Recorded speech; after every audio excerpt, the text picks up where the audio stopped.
Bismillahirrahmanirrahim. Dan kata Imam Al-Ghazali rahimahullahu ta'ala, yang artinya dan setengah daripada jalan membanyakkan akan perangai itu bahwa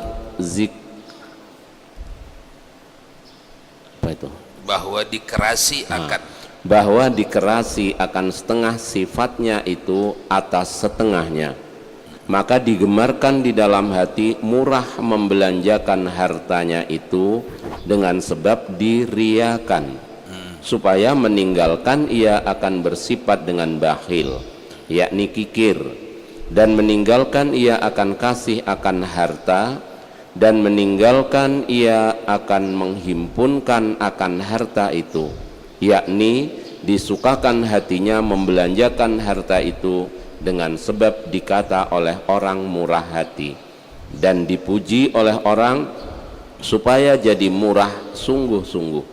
Maka apabila telah berperangai ia dengan murah hati, maka berhadap kepada ria itu, maka memecahkan akan dia dengan kuat agamanya, dan berhadap kepada ria itu, maka membelanjakan hartanya atas semata-mata karena Allah Ta'ala. Demikianlah disebutkan oleh Imam Al-Ghazali rahimahullahu ta'ala di dalam Mukhtasar Ihya Ulumuddin, dan lagi ia berkata di dalam Ihya Ulumuddin. Tunggu sampai situ dulu. Dahulu kita hendak merawat, mengawal, mengobati penyakit batin. Pertemuan yang lalu kita bincangkan sistem bangunannya di dalam dengan membangun zikir.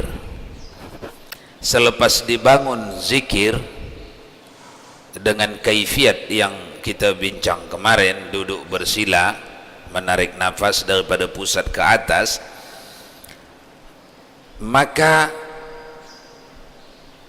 dikejarlah penyakit itu. Cara mengejar penyakit itu, kita pejamlah mata kita.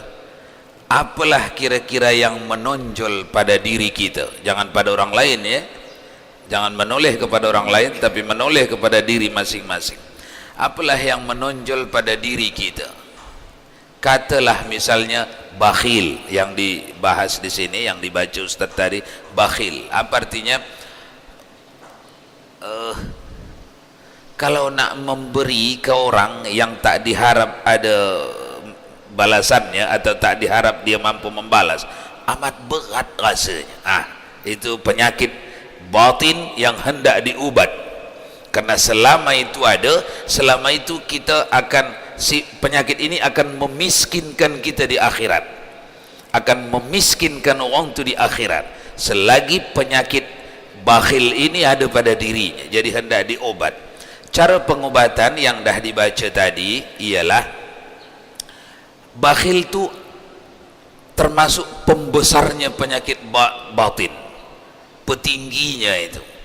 Jadi tidak dapat ianya diubat sekali ubat. Itu yang dimaksud. Bertahap. Tahap pertama, biasakanlah memberi dengan mengharap pujian. Itu ria. Tahap pertama, dengan pamrih, dengan ria. Kalau selama ini memang berat rasanya memberi tanpa ada balasan, takkan bisa dia membalas jasanya saya ni, takkan bisa dia membalas budi saya ni, malaslah bagi pada dia, bagilah ke sini yang bisa membalas budi. Itu selama ini ada. Lalu dari hari ke hari dengan itu kita sehingga menjadi bakhil, menjadi tak pemberi, tak dapat, tak biasa memberi. Memberi bukan kebiasaan kita. Ini orang sedang berpenyakit bakhil. Memberi bukan kebiasaan kita. Kebiasaan kita tidak memberi, apa namanya, loke. Nah, caranya memberilah dulu. Kita dah berniat kita nak mengubat jiwa kita. Ubatan pertamanya paksakanlah dulu diri memberi kepada yang mungkin dapat membalasnya, mungkin dapat memuji Anda, mungkin dapat menaikkan kita dari pemberian kita. Itu pengobatan bakhil yang tinggi. Selepas terbiasa memberi, dah terbiasa memberi, barulah pergi ke akarnya. Tidak langsung ke akar, kita obati lagi diri kita.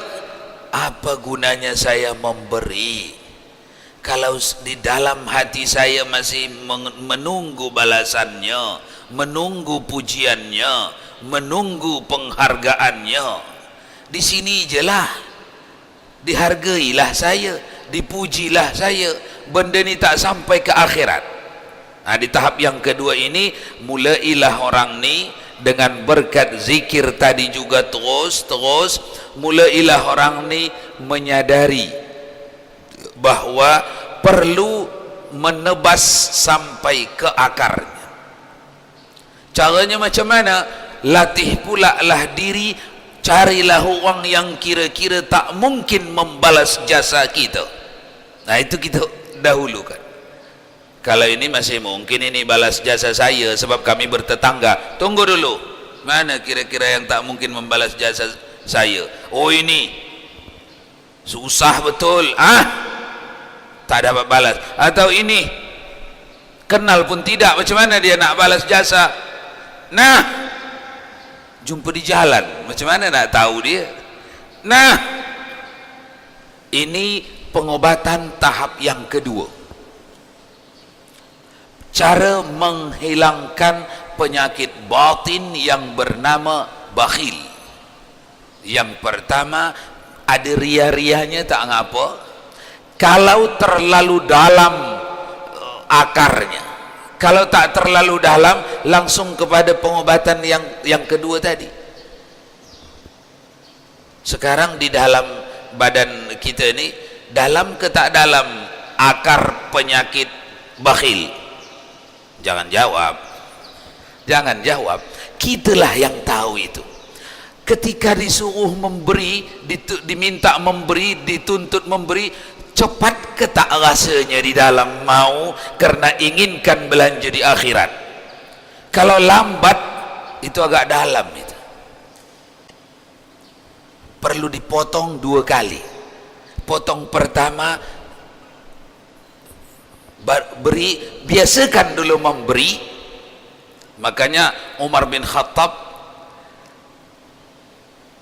tidak pernah melewatkan hari Jumat seumur hidupnya yang tanpa sedekah. Umar bin Khattab tidak melewatkan satu Jumat pun yang tanpa sedekah. Kita di nomor berapa kita itu? Itu pun tak dijawab. Jawab masing-masing. Ini semuanya pendahulu kita ini sebagai contoh kita lah, ikutan kita. Rasulullah sallallahu alaihi wasallam tidak pernah tidur kalau ada lagi sebangsa yang disedekahkan tapi belum disedekahkan. Tidak pernah tidur kalau ada lagi sejenis yang dapat disedekahkan tapi belum lagi sempat disedekahkan. Yang pertama, lanjutkan Ustaz.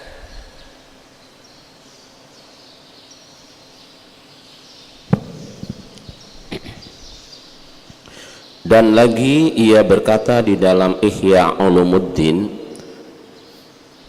yang artinya, dan setengah daripada jalan yang halus pada menyucikan akan nafsu itu, bahwasanya nafsu itu apabila ada, ia tiada mudah meninggalkan akan kebesarannya sekali-kali, atau tidak, atau tiada mudah ia meninggalkan akan sifat kecelaan yang lain daripadanya, dan tiada mudah pula menyucikan akan dia itu dengan melawani akan dia sekali-kali.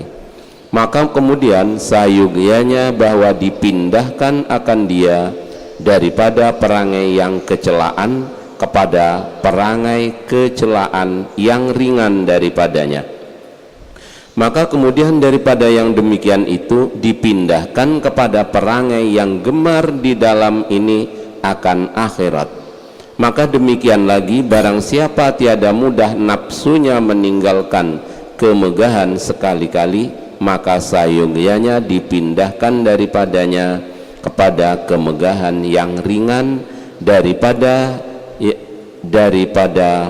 yang yaitu di dalamnya, dan demikian lagi segala sifat yang kecelaan yang lain daripada demikian itu. Wallahu a'lam. Jadi itu melanjutkan yang kita bincang tadi, pasal kemegahan pun begitu juga, kemuliaan, kehormatan. Kalau memang macam itulah, tidak disuruh kita drastis, itu intinya.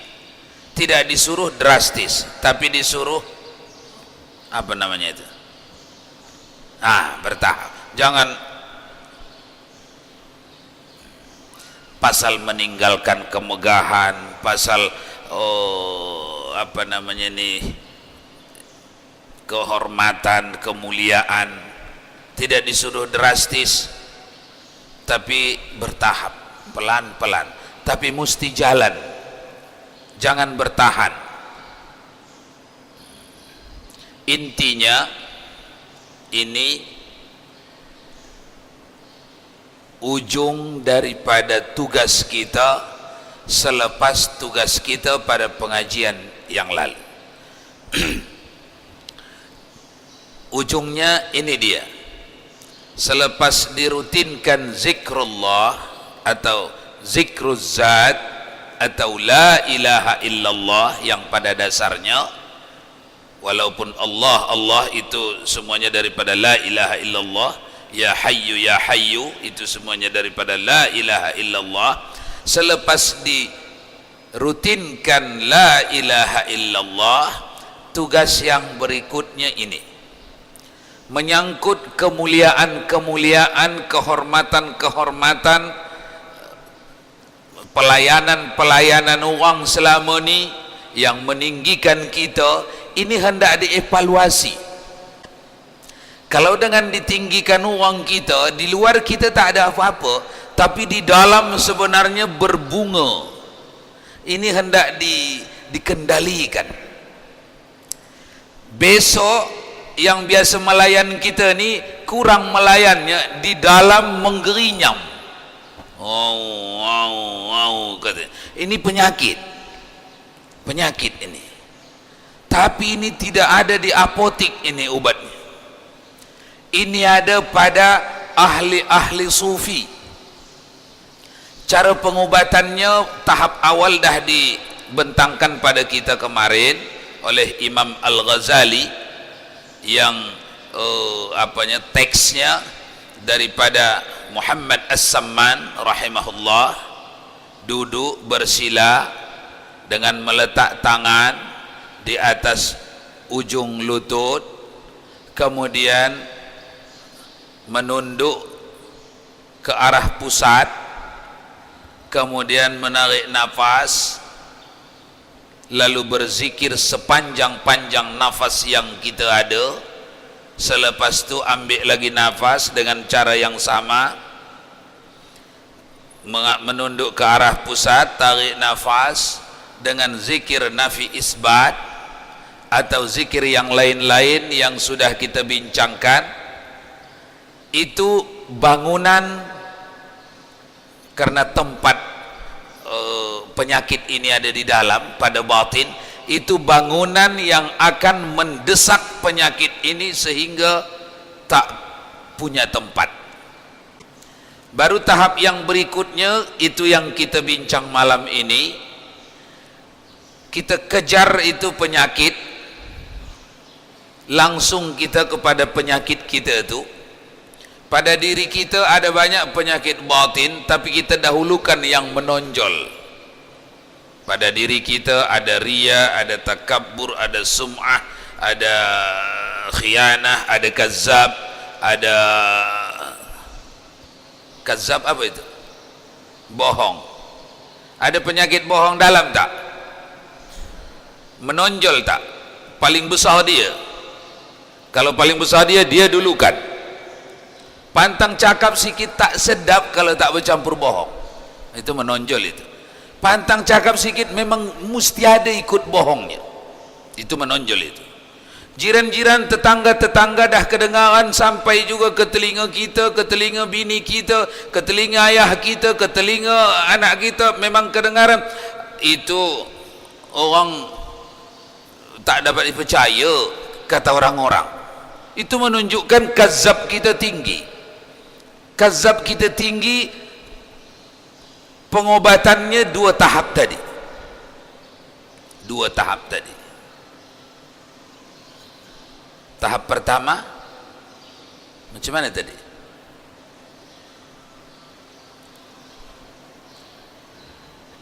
Yang dibaca barusan, kecikkanlah, mulailah menghitung-hitung. Aku berjanji kalau dusta-dusta yang berkaitan dengan yang serius-serius, yang perlu-perlu, yang penting-penting, tidak lagi. Kalau dusta yang main-main, dusta yang seloro-seloro, masih jugalah, tak apalah. Dulu kan yang besar-besar. Karena kita selama ini yang seloro pun berdusta, yang main-main berdusta, yang serius pun berdusta, yang urusan agama pun berdusta, yang urusan, semua urusan berdusta. Kalau dia pegawai, yang urusan kantor, yang urusan keatasan, kebawahan, ke masyarakat berdusta. Kalau dia ustaz, mana-mana syarahan uraiannya bercampur dusta. Kalau dia pedagang, mana-mana barang ketika membeli barang hendak dijual berdusta, mana-mana barang hendak ketika menjual kepada pelanggan berdusta. Itu artinya menonjol dusta pada diri kita. Cara pemangkasannya 2 tahap. Dahulukan dulu yang besar-besar. Aku berjanji untuk tidak berdusta. Perkara yang penting-penting, yang mencelakakan orang, yang merugikan orang, yang baru di tahap kedua pergi kepada yang kecil-kecil pun tak berdusta. Yang kecil-kecil. Imam Bukhari tidak menerima hadis dari orang yang berdusta kepada binatang. Ibnu Athaillah As-Sakandari tidak masuk ke rumah orang yang berdusta orang ni pada anak kecilnya. Masuk. Aduh, momok di luar, ada momok. Ibnu Athaillah tidak akan masuk ke rumah orang ni selamanya. Karena pernah dijumpainya orang ni berdusta kepada kanak-kanak. Ini bukan mesti macam ni kita, tapi ini di depan kita, haluan kita, ikutan kita. Kita meniru, mencontoh. Tak pun mesti macam tu, tapi ada kemauan meniru.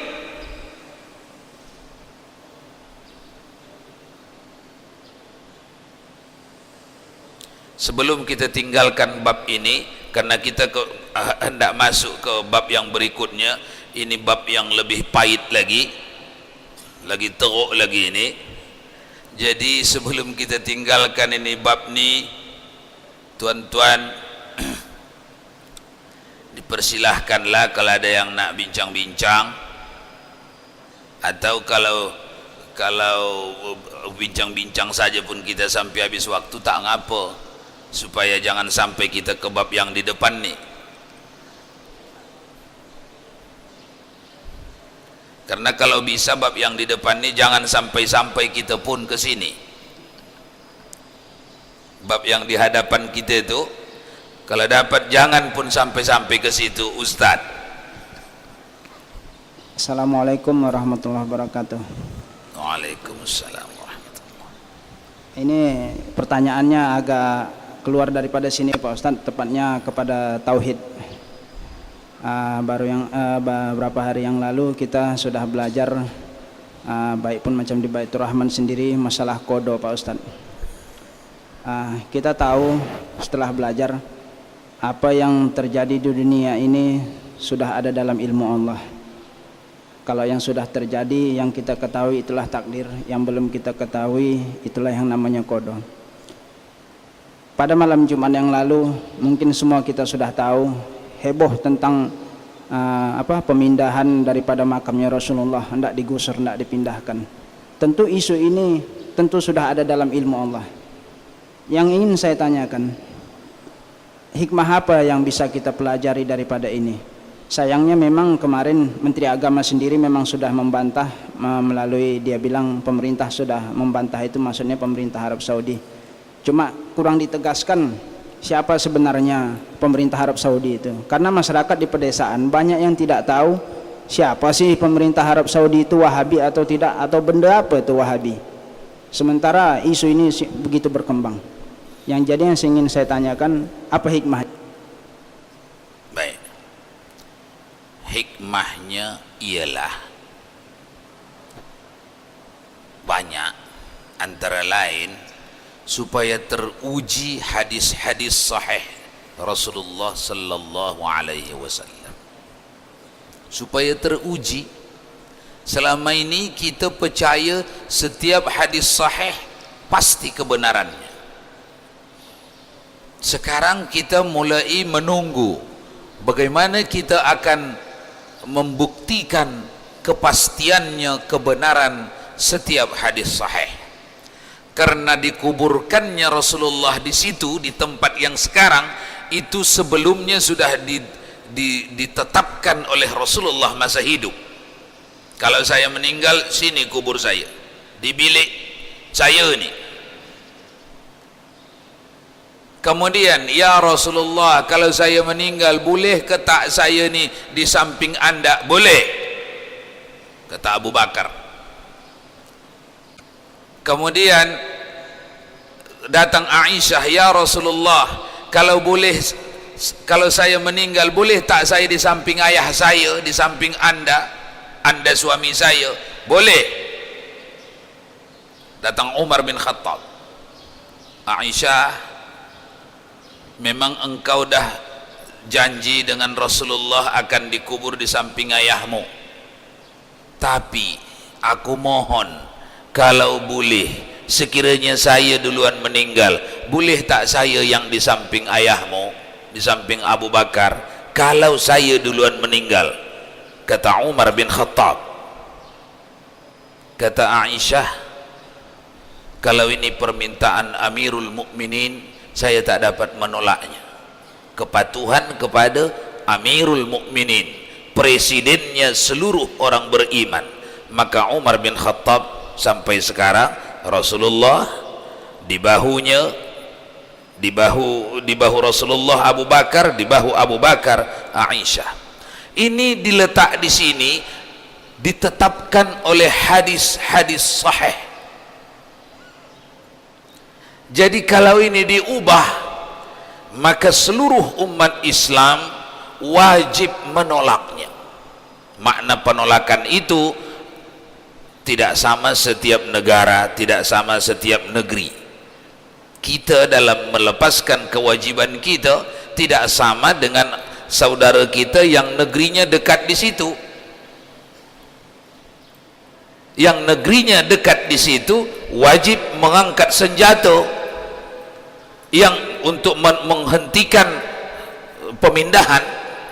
Yang negerinya jauh dari situ macam kita ni, dengan doa, dengan nazilah, qunut nazilah dan lain-lain. Jadi banyak hikmah. Kalaupun mereka buat itu, ya supaya teramalkan qunut nazilah. Itu hikmahnya juga. Kalau tak ada, dihinakan umat Islam, tak bangkit qunut nazilah. Qunut nazilah disunnahkan ketika syariat Allah ini dihinakan orang kafir, atau wilayah umat Islam dirampas orang kafir, dan seterusnya. Baik, soalan lain.